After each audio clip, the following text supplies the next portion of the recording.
Hi, let's talk a little bit about falling in and falling out and what that really means. So, when we think about making a round circle, if our horse wants to cut in on one side of the circle and make the circle too small, we call that falling in. If the horse is not turning well enough, they're making the circle too big, we call that falling out. So what I see a lot of people do to try and solve this problem is if they're falling in, they add their inside leg and they push the horse and they try and push them back out to their line. But what that tends to do is create a little bit of a training wheel effect with that inside leg, and it really kind of holds the horse up and holds them to that line, and it doesn't teach them to move off of that leg. And then a horse that's falling out isn't turning off of the outside rein. And so what happens is people pull more on the inside rein, the horse bends more, the horse falls more out through the shoulder, or they do a counter bend and they try and take the shoulder in, but then they take the horse's balance down to the inside front leg.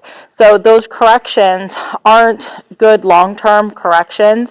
If I'm coming up to a jump and I have a horse that's falling in or falling out on a line to a jump, I may use one of those aids for 2-3 strides and get over that jump. But if I'm training the horse how to make a 20-meter circle or go straight down the long wall, I don't find those ways to help make a long-term solution to help a horse become more balanced. So here's what I like to do. If a horse is going to fall in on the circle, what I think about is if my circle is too small, if I try to spiral out to get back out, it's going to take a lot of strides to get there. So this is the direction my horse tends to fall in.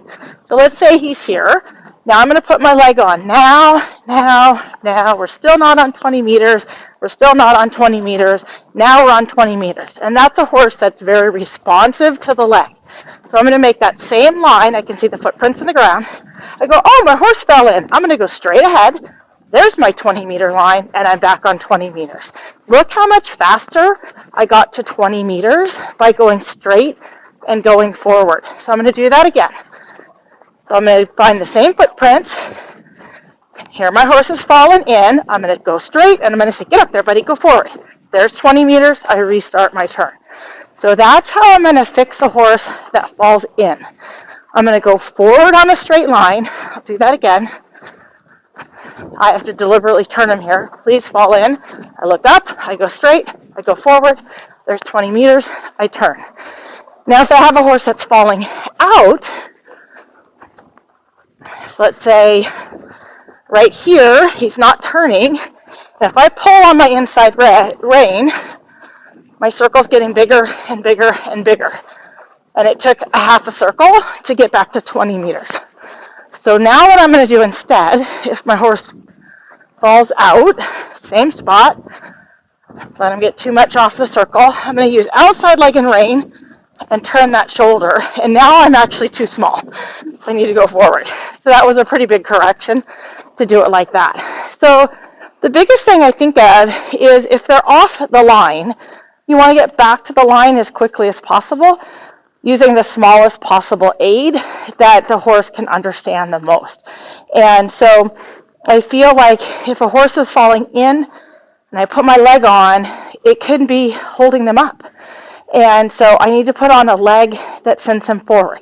If they're falling in, their energy is falling to the side. So I need to redirect the energy out through the front, and that's going to now make my horse steerable. It's a little bit of the same thing when they're falling out. We don't do that.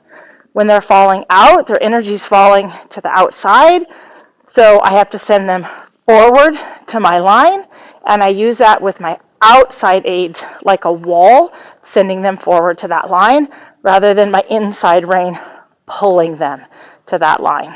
Hope that makes sense. Happy riding, everyone.